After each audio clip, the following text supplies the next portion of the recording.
जनवरी 14, 2023 को गूगल ने इंडिया को यह ओपन चैलेंज दिया है कि उसके बिना इंडिया में फोन्स नहीं बिक सकते। यस, टेक जायंट गूगल ने बोल्ड वार्निंग दे दी है कि हम इंडिया में स्मार्टफोन्स महंगे कर देंगे और इससे इंडिया की नेशनल सिक्योरिटी भी एक खतरे में आ जाएगी। और वेल फ्रेंड्स, ये सब गूगल ने इसीलिए किया क्योंकि जैसे मैंने अपने पिछले वीडियो में बताया था कि कंपटीशन कमीशन ऑफ इंडिया ने गूगल पर सीधा 1300 करोड़ का फाइन ठोका था। सो ऑब्वियसली ये गूगल की तरफ से सरकार के लिए एक पुशी टैक्टिक है। पर सवाल यहां पर यह आता है कि अगर गूगल इंडियन मार्केट से अपने सर्च इंजन और प्ले स्टोर को हटा भी दे तो क्या इंडियन स्मार्टफोन्स महंगे हो जाएंगे जैसे गूगल ने दावा किया है? अगर हाँ तो कितने महंगे? और डरिए मत, आप गूगल मैप्स के बिना भी ड्राइव कर सकते हो और गूगल पे के बिना भी पेमेंट्स कर सकते हो कि इंडिया के पास अपना खुद का made in India operating system, payment app store, search engine और यहां तक कि गूगल मैप्स का भी रिप्लेसमेंट आ चुका है। तो चलो मैं वन बाय वन स्टार्ट करता हूं। पर उससे पहले इसमें से कई सारे सॉफ्टवेयर्स के नाम आपने शायद सुने नहीं होंगे या आपको लग रहा होगा कि कम पॉपुलर है। दैट इज सोनली बिकॉज इनमें से कई सॉफ्टवेयर अभी भी अंडर प्रोसेस है या फिर वो पब्लिक डोमेन में अब तक वाइडली अवेलेबल नहीं हुए हैं। बट एनीवे, सबसे पहले तो एंड मोस्ट इंपॉर्टेंट, क्या आपको पता है इंडिया के पास अपना खुद का इंडिजिनसली डेवलप्ड ऑपरेटिंग सिस्टम है? मैं बात कर रहा हूं आईआईटी ग्रेजुएट्स द्वारा डेवलप किया गया भार ओएस की, जिसे 19 जन 2023 को आईआईटी मद्रास के स्टार्टअप ने ही लॉन्च किया था। वेल, इस ओएस के सक्सेस के पीछे का सबसे बड़ा रीजन है इसका ट्रूली इंडियन कैरेक्टर। पहली बात तो यह है कि इंडिया की सभी रीजनल लैंग्वेजेस में यह ऑपरेट करता है। दूसरी बात कि भार ओएस मोस्टली सभी made in India low cost mobile phones में यूज होगा। अब इस वजह से होता यह है कि रूरल इंडिया के लोग इसे आसानी से खरीद पाते हैं और उतनी ही आसानी से इसे चला भी पाते हैं। अब इस ओएस को और भी स्ट्रॉन्ग बनाता है इंडिया का अपना ऐप स्टोर कॉल्ड ऐप बाजार, अगर आपने इसके बारे में नहीं सुना हो तो। यस, गूगल और एप्पल के ऐप स्टोर की तरह खुद इंडिया का भी एक ऐप स्टोर डेवलप हो गया है जिसमें पेटीएम सहित ऑलमोस्ट 1200 ऐप्स अवेलेबल है। बट फ्रेंड्स, ऐप स्टोर्स की इस लड़ाई में ये अकेला ऑप्शन नहीं है। गूगल पर डिपेंडेंसी खत्म करने के लिए 150 इंडियन स्टार्टअप्स मिलकर एक और इंडियन प्ले स्टोर बनाने की तैयारी में, और इसमें कई बड़े बड़े नाम भी शामिल है जैसे पेटीएम के को फाउंडर विजय शेखर शर्मा, मेक माई ट्रिप के दीपक कालरा एटसेट्रा। इसके अलावा इंडिया के पास अपने 15 सर्च इंजन भी है जो आगे जाकर अगर जरूरत पड़े तो गूगल और सफारी का एक कंप्लीट ऑल्टरनेटिव बन सकते हैं। But you know what friends, India की तैयारी का सबसे इंटरेस्टिंग पार्ट है ये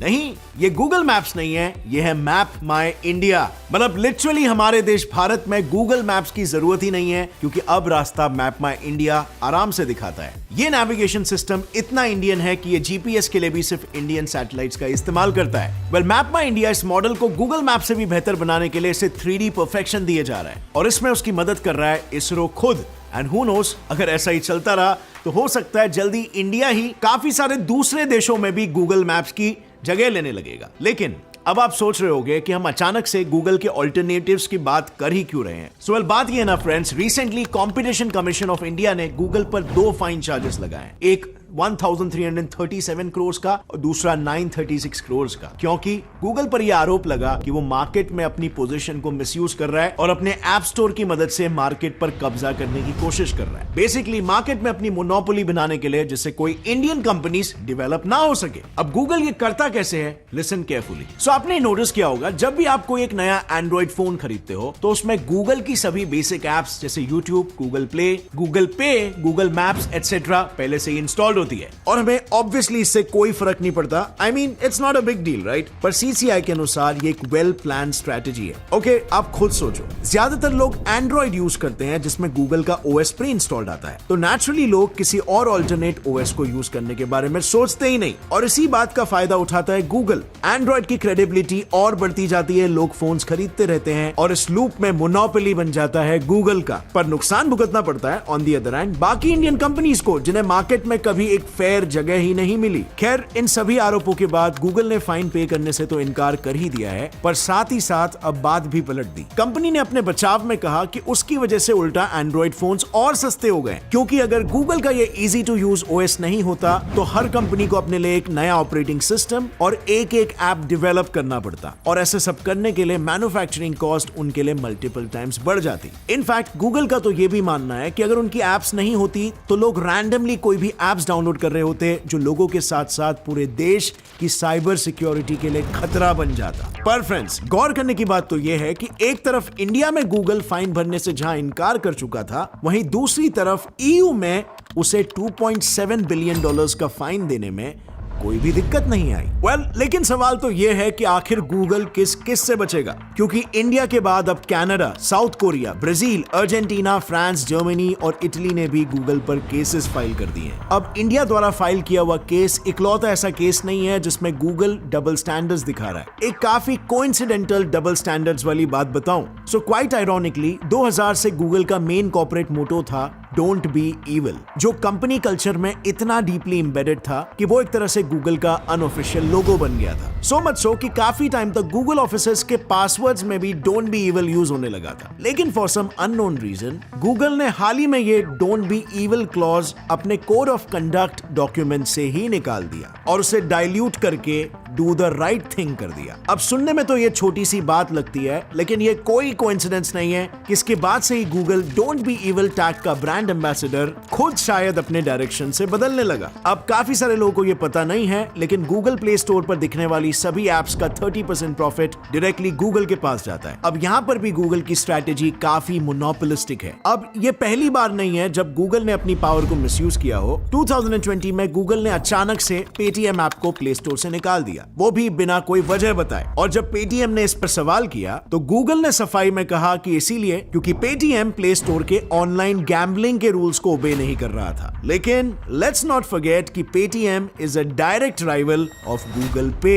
सो शायद ऐसा भी हो सकता है ना कि गूगल ने जानबूझकर पेटीएम को टारगेट किया। एंड पेटीएम इकलौता नहीं है, भारत मैट्रिमोनी भी गूगल के बुलिंग का विक्टिम बन चुका है। और इसीलिए मैट्रिमोनियल साइट भारत मैट्रिमोनी ने गूगल के खिलाफ केस भी फाइल किया और गूगल को एंड में 136 करोड़ का फाइन पे करना पड़ा। अब फ्रेंड्स, इतना फाइन पे करने वाली कंपनी आखिर पैसे कैसे कमा रही है? ये सवाल आपके दिमाग में आ रहा होगा। गूगल एड्स के थ्रू मेजॉरिटी। गूगल का 96% अर्निंग्स तो एड्स के थ्रू आता है। अब जरा वापस भारत मैट्रिमोनी पर चलते हैं। सो भारत मैट्रिमोनी ने कुछ कीवर्ड्स को ट्रेडमार्क किया था, लेकिन गूगल ने ये कीवर्ड्स उसके राइवल कंपनीज जैसे शादी.com और जीवनसाथी.com को ही बेच दिया, जस्ट बिकॉज इन कंपनीज ने उसे ज्यादा अमाउंट में पे किया। So for example, Bharat matrimony के ट्रेडमार्क शब्द है तमिल मैट्रिमोनी, लेकिन अगर आप गूगल पर तमिल मैट्रिमोनी सर्च करते हो तो आपको शादी.com और जीवन साथी के एडवर्टाइजमेंट्स और वेबसाइट्स दिखेंगे, ना कि भारत मैट्रिमोनी के। अब ये बेसिकली एक तरह से अनफेयर कंपटीशन करवाने जैसा हो गया। और ये चीज सिर्फ भारत मैट्रिमोनी के साथ ही नहीं, बल्कि फेसबुक, अमेजॉन, मेक माई ट्रिप, माइक्रोसॉफ्ट और फ्लिपकार्ट ने भी गूगल के खिलाफ ऐसे ही सर्च रिजल्ट्स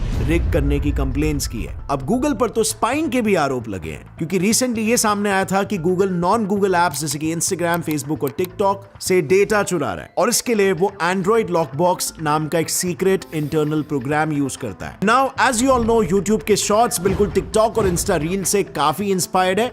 सो इसको डेवलप करते टाइम मार्केट रिसर्च भी टिकटॉक और इंस्टाग्राम से मिले हुए डेटा से ही की गई। सिर्फ यही नहीं, कुछ एंड्रॉइड फोन्स में तो कुछ ऐसे भी कैमरा फ्लॉज हैं जो यूजर्स पर स्पाई कर सकते हैं, और ये बात खुद गूगल ने भी एक्सेप्ट की है। But friends, now coming to the big question, क्या सच में गूगल के ओएस के बिना स्मार्टफोन्स महंगे हो जाएंगे? Well, there is a good possibility कि ये क्लेम्स के पीछे कोई सच्चाई नहीं है, क्योंकि जब 2012 में सैमसंग ने अपना टाइजन ओएस वाला फोन लॉन्च किया था, तब उसके फोन प्राइसेस में कोई चेंजेस नहीं आए थे। और जब 2019 में हुआवे फोन्स पर एंड्रॉइड ओएस यूज करने का बैन लगा था, तब हुआवे ने भी अपने खुद का ओएस हार्मनी डेवलप किया, और इंटरेस्टिंगली उसके नए ओएस वाले फोन्स की प्राइस तो एंड्रॉइड से 21,000 से कम थे।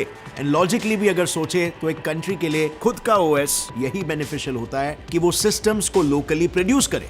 सो गूगल के बिना लाइफ इमेजिन करना जितना इम्पॉसिबल मे बी आप लोग को लग रहा है, उतना एक्चुअल में इंडिया की पोजीशन से अगर देखा जाए तो है नहीं। एंड सीसीआई ने भी राइटफुली गूगल को अकाउंटेबल ठहराया। See you next time friends, till then as always stay curious, keep learning and keep growing. जय हिंद।